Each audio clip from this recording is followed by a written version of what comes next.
أعوذ بالله من الشيطان الرجيم. بسم الله الرحمن الرحيم. وقرن في بيوتكن ولا تبرجن تبرج الجاهلية الأولى وأقمن الصلاة وآتينا الزكاة وأطعنا الله ورسوله إنما يريد الله ليذهب عنكم الرجس أهل البيت ويطهركم تطهيرا واذكرن ما يتلى في بيوتكن من آيات الله والحكمة إن الله كان لطيفا خبيرا.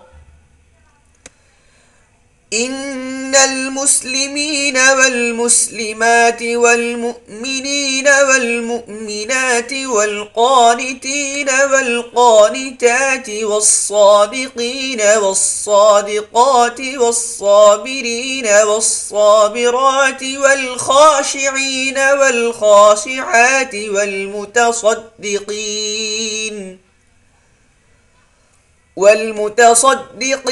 والمتصدقات والصائمين والصائمات والحافظين فروجهم والحافظات والذاكرين الله كثيرا والذاكرات أعد الله لهم مغفرة وأجرا عظيما.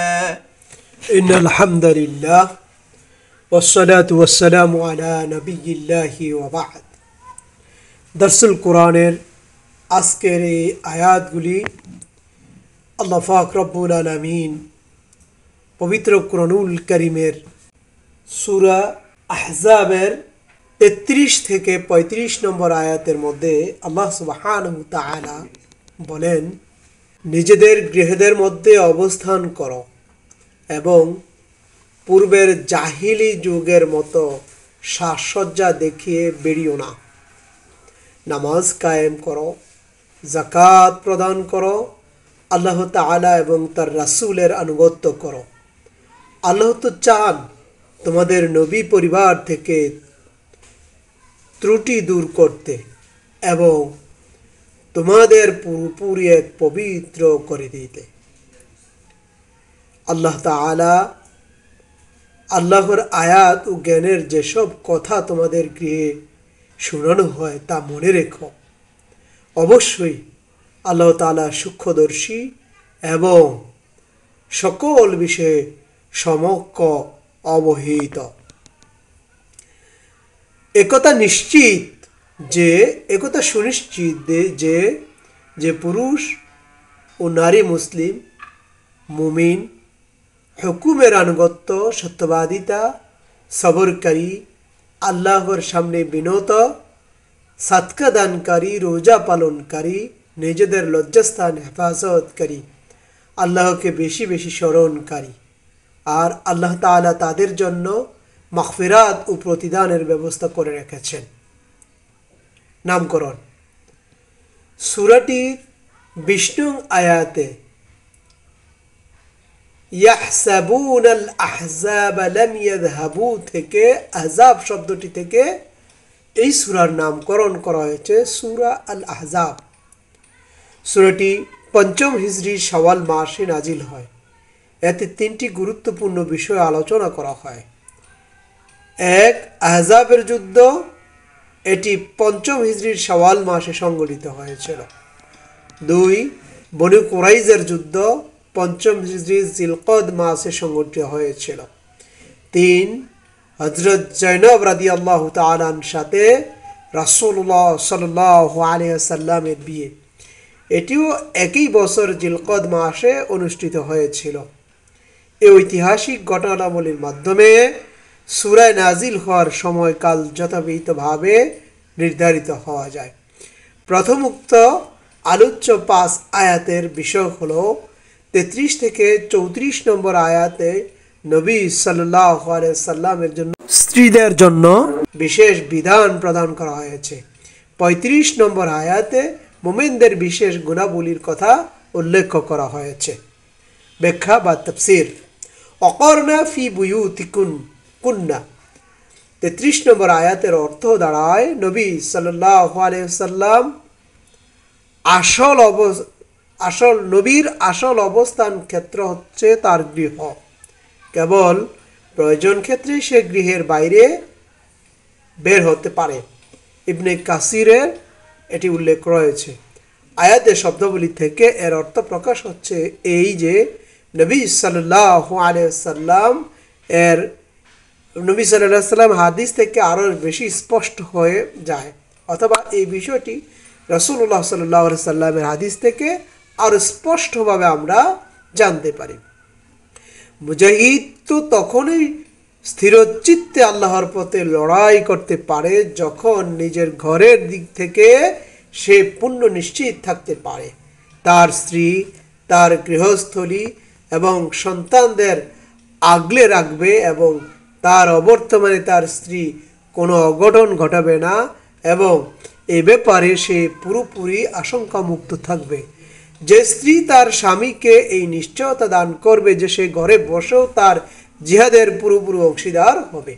অন্য এক হাদিসে এসেছে, নারীরা হলো পর্দাবৃত থাকার জিনিস। যখন সে বের হয় শয়তান তার প্রতি দৃষ্টি নিবন্ধন রাখে এবং তখনই সে আল্লাহর রহমতের নিকটতর হয়েও যখন সে নিজের গৃহে অবস্থান করে, তখনই সে আল্লাহ তাআলার রহমতের নিকটবর্তী হয় যখন সে ঘরে অবস্থান করে। সুনান ইবনে খুজাইমাহ 1685 নম্বর, সহিহ ইবনে হিব্বানের 5599 নম্বর হাদিসের মধ্যে এটি রয়েছে।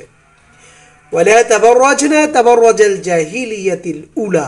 আরবি ভাষায় তাবাররুজ মানে হচ্ছে উন্মুক্ত হওয়া, প্রকাশ হওয়া, সুস্পষ্ট হয়ে সামনে এসে যাওয়া। দূর থেকে দেখা যায় এমন প্রত্যেকটি উঁচু ভবনকে আবরারা বা বুরুজ বলা হয়ে থাকে।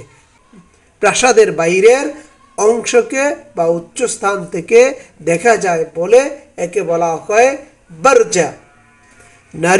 নারীর জন্য তাবাররুজ শব্দটি ব্যবহার করা হলে তার 3টি অর্থ হবে। 1, সে তার চেহারা, দেহের সৌন্দর্য লোকদের দেখায়। 2, সে তার পোশাক ও অলংকার বহর লোকদের সামনে মুক্ত করে। 3, সে তার চালচলন ও ঠমকের মাধ্যমে নিজেকে অন্যদের সামনে তুলে ধরে। আবিধানিক ও তাফসীরবিদগণ এই শব্দটির ব্যাখ্যাই করেছেন। মুজাহিদ, কাতাদা, ইবনে আবি নুজাইহ রহমতুল্লাহ আলাই বলেন, তাবাররুজ অর্থ হচ্ছে গর্ব ও মনোরম অঙ্গভঙ্গি সহকারে হেলে দুলে সারম্ভে চলা। মুকাতিল বলেন, নিজের হাড়, গলা, ঘাড় স্পষ্ট করা। আর মুবাররাদের উক্তি হচ্ছে নারীর এমন গুণাবলী প্রকাশ করা যেগুলি তার গোপন রাখা উচিত। আর ওবাইদার ব্যাখ্যা হচ্ছে নারীর শরীর ও পোশাকের সৌন্দর্য এমনভাবে উন্মুক্ত করা যার ফলে পুরুষেরা তার প্রতি আকৃষ্ট হয়। এই ব্যাখ্যা থেকে একথা সুস্পষ্ট হয়ে যায়, আল্লাহ তাআলা নারীদেরকে যে কার্যধারা থেকে বিরত রাখতে চান তা হচ্ছে তাদের নিজেদের সৌন্দর্য প্রদর্শন করে গৃহের বাইরে বের হওয়া। তিনি তাদের আদেশ দেন, নিজেদের গৃহে অবস্থান করো, নিজেদের গৃহে তোমরা অবস্থান করো, কারণ তোমাদের আসল কাজ রয়েছে গৃহের বাইরে নয়। কিন্তু যদি বাইরে বের হবার প্রয়োজন হয় তাহলে এমনভাবে বের হয় না যেমন জাহিলি যুগের নারীরা বের হতো। প্রসাধন, সাজসজ্জা করে সুশোভন অলংকার ও আটসাট বা হালকা মিহিন পোশাকে সজ্জিত হয়ে চেহারা ও দেহের সৌন্দর্যকে উপযুক্ত করে এবং গর্ব আড়ম্বরের সাথে চলাফেরাকে কোনো মুসলমান সমাজের নারীর চলাফেরা হতে পারে না, বা কোনো মুসলমান নারীর এই চলাফেরা নয়, এইটি মুসলমান নারীর কাজ নয়। এগুলি জাহিলিয়াতের রীতিনীতি, ইসলামে এসব চলতে পারে না। সুতরাং বর্তমানে যে নারীরা নিজেদেরকে প্রদর্শন করে, শরীর উন্মুক্ত রেখে চলাফেরা করে, তারা প্রকান্তরে জাহিলি জীবনকে অনুসরণ করে। তাদেরকে সামাজিক কালচার ও সোশ্যাল সিকিউরিটি ইস্যুতে বিবেচনায় এমন চলাফেরা থেকে নিবৃত্ত করা যায়। 34 নম্বর আয়াতে আল্লাহ পাক রব্বুল আলামিন واذكرن ما يتلى في بيوتكن من آيات الله والحكمة إن الله لطيفا خبيرا। এখানে মূলত ওয়াযকুরনা শব্দটি ব্যবহার করা হয়েছে। এর দুটি অর্থ মনে রেখো এবং বর্ণনা করো। প্রথম অর্থের দৃষ্টি এর তাৎপর্য ও এই দাঁড়ায় যে, হে নবীর স্ত্রীগণ, তোমরা কখনো ভুলে যেও না যে এসব থেকে সারা দুনিয়াকে আল্লাহ তাআলার আয়াত ও জ্ঞান প্রজ্ঞা শিক্ষা দেওয়া হয়, সেটি তোমাদের আসল গৃহে। তাই তোমাদের দায়িত্ব বড়ই কঠিন। লোকেরা এই গৃহে জাহিলিয়াতের আদর্শ দেখতে থাকে, এমনটি যেন না হয়। দ্বিতীয় অর্থটির দৃষ্টিতে এর তাৎপর্য হয় যে, নবী সাল্লাল্লাহু আলাইহি সাল্লামের স্ত্রীগণ, তোমরা যা কিছু শোনো এবং যা দেখো লোকদের সামনে বর্ণনা করতে থাকো, কারণ রাসূলের সাথে সার্বক্ষণিক অবস্থানের কারণে এমন অনেক বিধান তোমাদের দৃষ্টিগোচরভূত হবে যা তোমাদের ছাড়া অন্য কোনো মাধ্যমে লোকদের জানা সম্ভব হবে না। এই আয়াতে দুটি জিনিসের কথা বলা হয়েছে। এক, আল্লাহ তাআলার আয়াত। দুই হলো হিকমত বা জ্ঞান ও প্রজ্ঞা। আল্লাহ তাআলার আয়াত হচ্ছে আল্লাহর কিতাবের আয়াত বা কোরআনুল কারীমের আয়াত। কিন্তু হিকমত শব্দটি অত্যন্ত ব্যাপক অর্থবোধক। সকল প্রকার জ্ঞানের কথা এর অন্তর্ভুক্ত, যেগুলি নবী সাল্লাল্লাহু আলাইহি সাল্লাম লোকদেরকে শোনাতেন।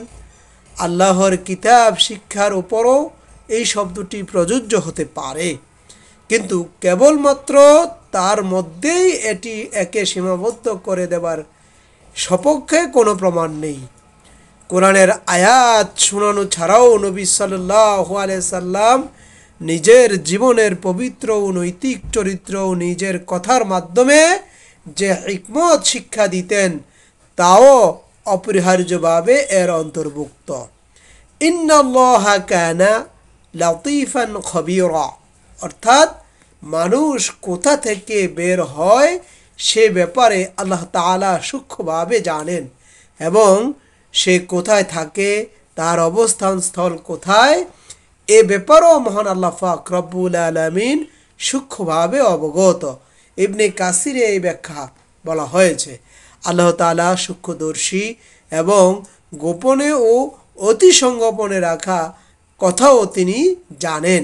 ওয়া আসিররু কওলাকুম আও ইযহারু বিহি, গোপনের কথাও জানেন, গোপন করা কথাও জানেন, এবং প্রকাশ করা সব বিষয় তিনি জানেন বা জানতে পারেন। কোনো জিনিস তার কাছ থেকে লুকিয়ে রাখা সম্ভব নয় বা যেতে পারে না। 35 নম্বর আয়াতে আল্লাহ সুবহানাহু ওয়া তাআলা বলেন, ইন্নাল মুসলিমিনা ওয়াল মুসলিমাত ওয়াল মুমিনিনা ওয়াল মুমিনাত ওয়াল কানিতিনা ওয়াল কানিতাত ওয়াস সাদিকিনা ওয়াস সাদিকাত ওয়াস সাবিরিনা ওয়াস সাবিরাত ওয়াল খাশিঈনা ওয়াল খাশিঈনা ওয়াল খাঈশাত والمتصدقين والمتصدقات والصائمين والصائمات والحافظين فروجهم والحافظات والذاكرين الله كثيرا والذاكرات أعد الله لهم مغفرة وأجرا عظيما। এই আয়াতে আল্লাহ সুবহানাহু ওয়া তাআলা মুসলিমদের বিশেষ গুণাবলীর কথা উল্লেখ করা হয়েছে। এখানে উম্মুল মুমিনিন হযরত উম্মে সালমা রাদিয়াল্লাহু তাআলা আনহা হইতে বর্ণিত, রাসূলুল্লাহ সাল্লাল্লাহু আলাইহি সাল্লামকে জিজ্ঞাসা করলেন, কোরআনুল কারীমে আল্লাহ তাআলা পুরুষদের কথা উল্লেখ করেছেন, আর আমরা স্ত্রী লোকরা আমাদের কথা উল্লেখ করা হয়নি কেন? উম্মে সালমা রাদিয়াল্লাহু তাআলা আনহা বলেন একদিন আমি আমার ঘরে বসে আমার মাথার যত্ন করছিলাম, এমন সময় মিম্বার হতে রাসূল সাল্লাল্লাহু আলাইহি সাল্লামের শব্দগুলি শুনতে পেলাম। তখন আমি আমার চুলগুলো ওই অবস্থায় জড়িয়ে নিলাম এবং কক্ষে বসে তার কথাগুলো শুনতে লাগলাম। এই সময় তিনি মিম্বারে এই আয়াতগুলো তিলাওয়াত করছিলেন। আগের দুই আয়াতে যে বিষয় উপস্থাপন করা হয়েছে তাতে একটি সূক্ষ্ম ইঙ্গিত করা হয়েছে যে রাসূল সাল্লাল্লাহু আলাইহি সাল্লামের পবিত্র স্ত্রীগণকে যে নির্দেশ দেওয়া হয়েছে তা কেবল তাদের জন্যই নির্দিষ্ট নয়, বরং মুসলিম সমাজের সামগ্রিক সংশোধনের কাজ সাধারণভাবে এসব নির্দেশ অনুযায়ী করতে হবে, অথবা কোনো কোনো কাজ করলে মুমিন নারী পুরুষের সমান মর্যাদার অধিকারী হবে, আখিরাতে সফলতা লাভ করবে। এবং এই কথাই এখানে বলা হয়েছে। এতে মহিলাদের জন্য জয় করা হয়েছে। তাছাড়া সকল আহকাম পুরুষের সাথে মহিলারাও শামিল, সুতরাং শুধু তাদের কিছু বিশেষ আহকাম ছাড়া যা তাদের জন্যই নির্দিষ্ট। এই আয়াতে অন্য আয়াতসমূহ দ্বারা পরিস্ফুটিত হয় যে ইবাদত, আল্লাহ তাআলার আনুগত্য ও পরকালের মান মর্যাদা পুরুষ নারীর মাঝে কোনো রকমের পার্থক্য নেই। উভয়ের জন্য একইভাবে সেই ময়দান খোলা আছে। উভয়ই বেশি বেশি করে নেকি ও সওয়াব অর্জন করতে পারে। কেবল জাতিভেদে তাদের মাঝে কোনো বেশি বা কম করা হবে না। এছাড়া মুসলমান ও মুমিনের পৃথক পৃথক বর্ণনা করায় পরিষ্কার হয়ে যাচ্ছে যে এই দুয়ের মাঝে পার্থক্য আছে। ইমানের স্থান ইসলামের ঊর্ধ্বে, যেমন কোরআন ও হাদিসে অন্যান্য দ্বারাই তা প্রমাণিত হয়। তাফসির আহসানুল বায়ানের মধ্যে এটি উল্লেখ করা হয়েছে। এখানে যত গুণাবলীর কথা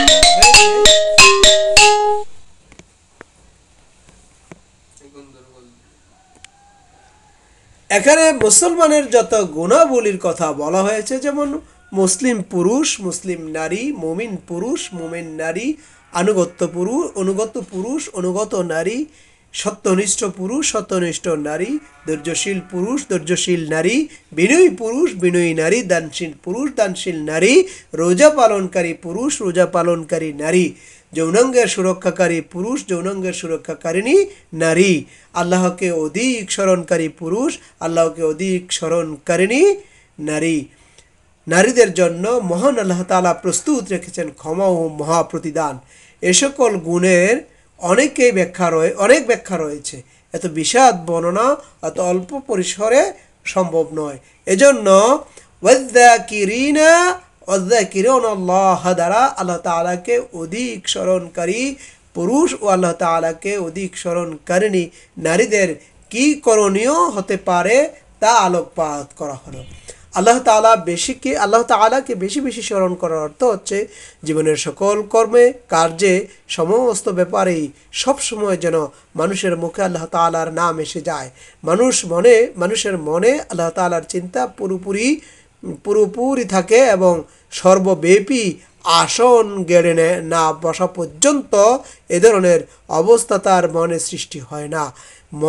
মানুষের চেতনার জগৎ অতিক্রম করে যখন অচেতন মনের গভীর দেশে এই চিন্তার বিস্তৃতি হয়ে যায়, তখনই তার অবস্থার এমন হয় যে কোনো কথা বলবে বা কোনো কাজ করলে তার মধ্যে আল্লাহ তাআলার নাম অবশ্যই এসে যাবে।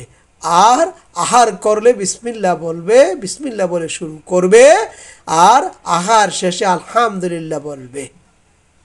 আল্লাহকে স্মরণ করে ঘুমাবে এবং ঘুম ভাঙবে আল্লাহ তাআলার নাম নিতে নিতে। কথাবার্তায় তার মুখে বরাবর বিসমিল্লাহ, আলহামদুলিল্লাহ, ইনশাআল্লাহ, মাশাআল্লাহ এই ধরনের বাক্য বারবার উচ্চারিত হতে থাকবে। প্রত্যেক ব্যাপারে বারবার সে আল্লাহ তাআলার সাহায্য চাইবে। প্রত্যেক নিয়ামত লাভ করার পর আল্লাহ তাআলার প্রতি কৃতজ্ঞতা প্রকাশ করবে। প্রত্যেকটি বিপদ আসার পর রহমতের প্রত্যাশী হবে। প্রত্যেক সংকটে তার দিকে মুখ ফিরাবে। কোনো খারাপ কাজের সুযোগ এলে তাকে ভয় করবে, কোনো ভুল বা অপরাধ করলে তার কাছে মাফ চাইবে, প্রত্যেকটি প্রয়োজন ও অভাবের মুহূর্তে তার কাছে প্রার্থনা করবে। মোট কথা, উঠতে বসতে দুনিয়ার সমস্ত কাজকর্মে আল্লাহ তাআলাকে আল্লাহর স্মরণ হয়ে থাকবে তার কণ্ঠলগ্ন। ও এই জিনিস আসলেই ইসলামী জীবন প্রেরণার প্রাণ। অন্য যে কোনো ইবাদতের জন্য কোনো না কোনো সময় নির্ধারিত থাকে, তখন তা পালন করা হয়ে থাকে এবং তা পালন করার পর মানুষ তা থেকে আলাদা হয়ে যায়। কিন্তু ইবাদতটি সার্বক্ষণিক জারি থাকে, এই ইবাদতটি সার্বক্ষণিক জারি থাকে। এটি আল্লাহ তাআলা এবং তার বান্দেগীর সাথে মানুষের জীবনের স্থায়ী সম্পর্ক জুড়ে দেয়। মানুষের মনে কেবলমাত্র এসব বিশেষ কাজের সময় নয়, বরং সর্বক্ষণ আল্লাহ তাআলার প্রতি আকৃষ্ট ও তার কণ্ঠ সর্বক্ষণ তার স্মরণে সিক্ত থাকলেই এরই মধ্যে ইবাদত ও অন্যান্য দিনের কাজে প্রাণ প্রতিষ্ঠিত হবে বা প্রাণ সঞ্চারিত হবে। মানুষের মধ্যে যদি এই অবস্থার সৃষ্টি হয়, তাহলে জীবনে ইবাদত, এই দিনই কাজ সঠিক ও তেমন বুদ্ধি ও বিকাশ লাভ করে, যেমনটি চারা গাছকে তার প্রাকৃতিক অনুকূল আবহাওয়ায় রোপণ করলে বেড়ে ওঠে। পক্ষান্তরে যে জীবন আল্লাহ তাআলার ও সার্বক্ষণিক স্মরণ থেকে শূন্য থাকে, সেখানে নিছক বিশেষ সময় অথবা বিশেষ সুযোগে অনুষ্ঠিত ইবাদত, দ্বীনের কাজ দৃষ্টান্ত এমন চারা গাছের মতো যাকে তার প্রাকৃতিক প্রতিকূল আবহাওয়ায় রোপণ করা হয় এবং নিছক বাগানের মালি বিশেষ তত্ত্বাবধানের কারণে বেঁচে থাকে। এবং কথাটি নবী সাল্লাল্লাহু আলাইহি সাল্লামের এই হাদিসে এইভাবেই এসেছে, তিনি এইভাবেই বর্ণনা করেছেন। মুআজ ইবনে আনাস জুহানি বর্ণনা করেন, এক ব্যক্তি রাসূল সাল্লাল্লাহু আলাইহি সাল্লামকে জিজ্ঞাসা করেন, হে আল্লাহর রাসূল, জিহাদকারীদের মধ্যে সবচেয়ে বড় প্রতিদান লাভ করবে কে? তিনি জবাব দিলেন যে তাদের মধ্য থেকে সবচেয়ে বেশি আল্লাহকে স্মরণ করবে। তিনি নিবেদন করলেন, রোজা পালনকারীদের মধ্যে সবচাইতে বেশি প্রাধান্য কে পাবে? জবাব দিলেন যে তাদের মধ্যে আল্লাহকে সবচাইতে বেশি স্মরণ করবে। আবার তিনি একইভাবে নামাজ, যাকাত, হজ ও সাদাকা আদায়ের সম্পর্কে জিজ্ঞাসা করলেন। জবাবে নবী সাল্লাল্লাহু আলাইহি সাল্লাম বললেন যে সবচাইতে বেশি আল্লাহ তাআলাকে স্মরণ করবে। সুপ্রিয় দর্শক শ্রোতা, উপরোক্ত আয়াতগুলি থেকে আমরা যে শিক্ষা পেয়ে থাকি অথবা আমরা যে শিক্ষা গ্রহণ করতে পারি, সেগুলি হলো: 1. নারীদের জন্য সবসময় ঘরে অবস্থান করাই উত্তম। 2. প্রয়োজন না হলে নারীদের ঘরের বাইরে বের না হওয়াই উত্তম। 3. নারীকে নিজ ঘরকে কোরআন ও হাদিস চর্চার মারকাজ বানানোর চেষ্টা করতে হবে। 4. নারীরা বাইরে বের হলেও কোনোভাবে পুরুষের নজরে পড়ে এরকম সাজসজ্জা করবে না। 5. অল্প তুষ্টে সত্যবাদী, ধৈর্যশীল ও মহান আল্লাহ তাআলাকে বেশি বেশি স্মরণ করার মাধ্যমে আখিরাতে মুক্তি পাওয়ার চেষ্টা করতে হবে। মহান আল্লাহ পাক রব্বুল আলামিন আমাদেরকে তার মুখলিস বান্দা হিসেবে কবুল করুন। কঠিন কিয়ামতের ময়দানে আমরা যেন আল্লাহ তাআলার সন্তুষ্টি অর্জনের মাধ্যমে, রাসূলুল্লাহ সাল্লাল্লাহু আলাইহি সাল্লামের অনুসরণের মাধ্যমে, আল্লাহর আনুগত্য এবং রাসূল সাল্লাল্লাহু আলাইহি সাল্লামের আনুগত্যের মাধ্যমে আমরা যেন আমাদের নিজেদেরকে খাঁটি মুমিন হিসেবে, খাঁটি মুসলিম হিসাবে নিজেদেরকে তৈরি করতে পারি, সেই প্রত্যাশা শেষ করছি। ওয়া মা তৌফিক ইল্লা বিল্লাহ, আলাইহি তাওয়াক্কালতু ওয়া ইলাইহি উনীব।